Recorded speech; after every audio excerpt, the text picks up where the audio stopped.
Olá, Stalkers! Tudo bem com vocês? Sejam bem-vindos a esse caso criminal.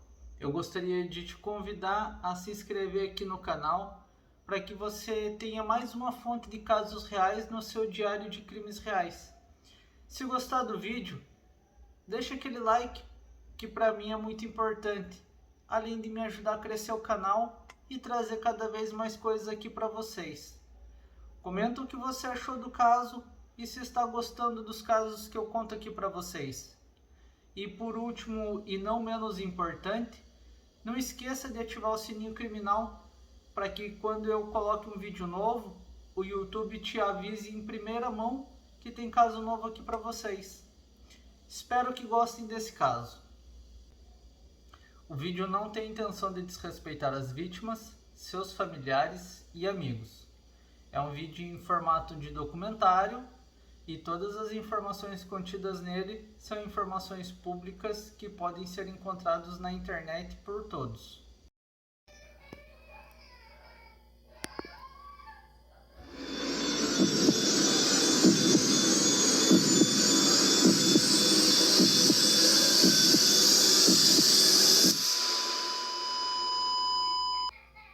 Eu sou Christopher Matos, do canal Stalker Criminal.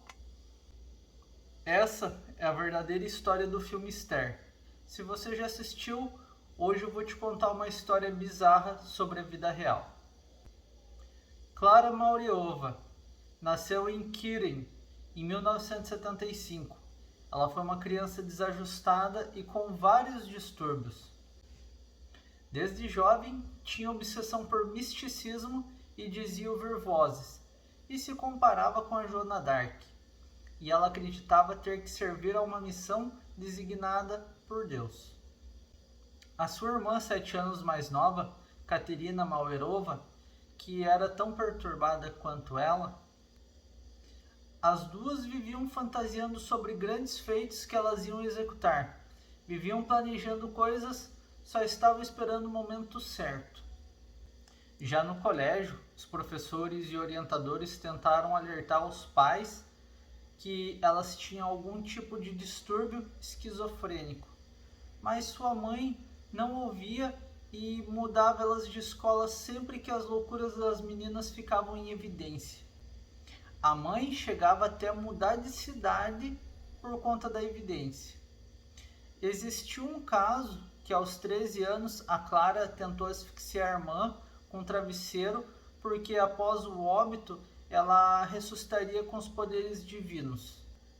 Clara então foi medicada, mas o tratamento psiquiátrico foi interrompido pela própria mãe, que terminou o tratamento bem antes da hora. No passar dos anos, Clara foi até morar sozinha e chegou a estudar engenharia em uma universidade, mas ela nunca conseguiu se libertar dessa fixação que ela tinha. Os outros universitários falaram que ela era muito quieta, não tinha amigos e ficava sempre na dela. Até que um dia ela acabou brigando com a mãe, foi uma briga bem feia, e ela decidiu abandonar a mãe e a todos. Passado um tempo, ela conheceu um homem mais velho chamado Janos, e ela foi morar com esse homem. Ela falava que cuidava de todas as necessidades que ele tinha, e ela até chegou a abandonar por um tempo seus devaneios religiosos. A vida dela estava bem tranquila, morando em um subúrbio de Praga. Ela teve 2 filhos e parecia feliz, mas essa vida de família feliz não durou muito tempo. Logo ela começou a dizer que seu marido era agressivo e tinha outra mulher, e que abusava dos filhos. Até que uma assistente social foi até a casa para ver o que estava acontecendo, e Clara resolveu se separar. Devido às alegações de Clara sobre os abusos, ela ficou com a guarda das crianças apesar de toda a sua loucura. Ela era uma boa mãe. Ela passava muito tempo com as crianças e parecia amar muito eles. Depois da separação, ela voltou a surtar e falava que o casamento afastou ela da sua missão divina e que agora ela tinha que recomeçar do zero. E o primeiro passo era se aproximar de sua irmã novamente. Sua irmã Caterina também levava uma vida de altos e baixos. Ela entrava e saía de instituições psiquiátricas e da cadeia por prostituição o tempo todo. A mãe das duas, que já tinha falecido, deixou uma casa que elas herdariam e foram morar juntas lá com os meninos. Nessa vida de entra e sai da instituição da Caterina, ela acabou conhecendo muitas pessoas, pessoas boas e outras nem tanto. E uma dessas pessoas que ela conheceu foi inclusive a personagem principal do nosso caso de hoje. O seu nome é Bárbara Skirlova, de 33 anos. Essa mulher sofria de uma grave doença glandular, então a aparência dela era de uma menina de 12 anos e constantemente ela usava isso para se passar por menor de idade para poder escapar de medidas legais. Por exemplo, a Bárbara teve que ser internada diversas vezes para que os médicos avaliassem sua rara condição e também a frágil saúde dela. Devido aos constantes internamentos, ela ficou agressiva e foi internada em um hospital psiquiátrico. Ela passou muito tempo de sua vida entrando e escapando dos hospitais. E foi em um desses hospitais que Bárbara conheceu Caterina. E aos poucos ela conseguiu fortalecer essa amizade, não só com a Caterina, como também com a Clara. E eu não sei porquê e nem como, mas ela foi morar com as irmãs Mauerova, naquele casarão herdado. As irmãs que já não eram bem certas da cabeça, agora com má influência, ia ficar pior. Bárbara, vendo como as duas eram religiosas, ela viu que seria fácil moldar elas a ser quem ela quisesse. Convenceu elas a entrarem para uma seita chamada Movimento Grau, que era baseada nas escrituras criadas em 1923 até 1938 pelo alemão Oskar Ernst Bernhard, além de outras várias coisas que seriam permitidas. Entre essas coisas, o incesto, a tortura e o assassinato eram permitidos. Bárbara estava influenciando tanto a vida delas que ela conseguiu fazer Clara raspar o cabelo e as sobrancelhas e se vestir tipo mendigo, e isso tudo sem contar que ela parou de tomar banho. Convenceu Clara de umas coisas bizarras e a irmã Caterina parecia apoiar todas as loucuras das duas. Bárbara, que também tinha distúrbios, uma hora se comportava como adulta e outra hora como criança. E ela tinha muita inveja e ódio dos meninos porque ela queria que a Clara fosse só dela. Então ela criava situações onde as coisas aconteciam e a culpa sempre era dos meninos. Começou com coisas pequenas. Ela quebrava coisas, dizia que era eles, dizia que eles riam de sua religiosidade e que estavam destinados a atrapalhar sua iluminação. Até que ela começou a fazer coisas mais sérias e a Clara, cega em relação a tudo, acreditava no que a Bárbara falava.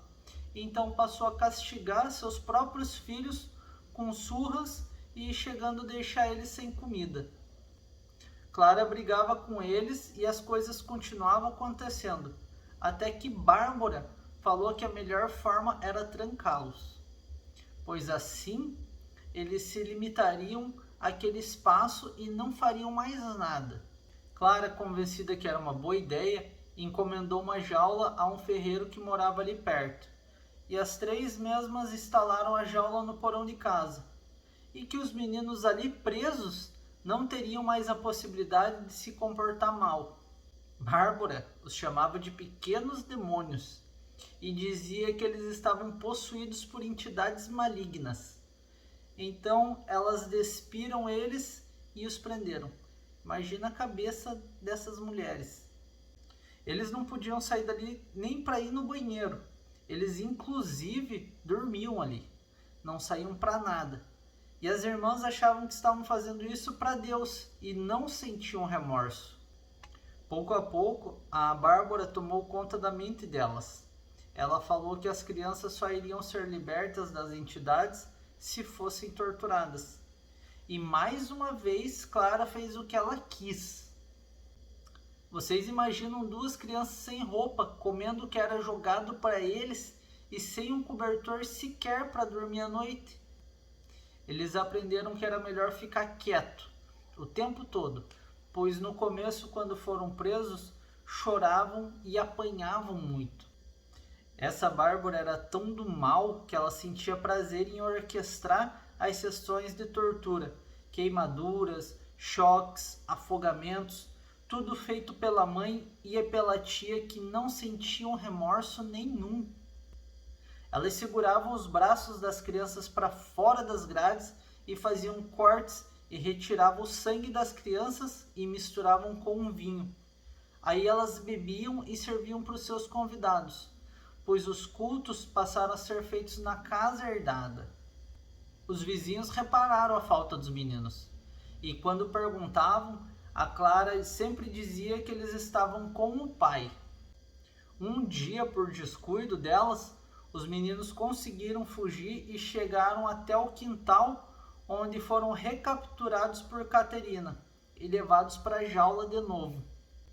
Coitado dessas crianças, passar o que passavam e ter por um minuto a falsa sensação de liberdade deve ter doído muito mais do que as torturas.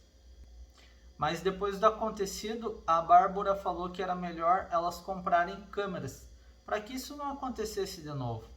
Então compraram aquelas câmeras de monitoramento de bebês e instalaram na jaula. Mas o que elas não sabiam é que essas câmeras às vezes bugam e aparece a imagem em um outro monitor que esteja próximo.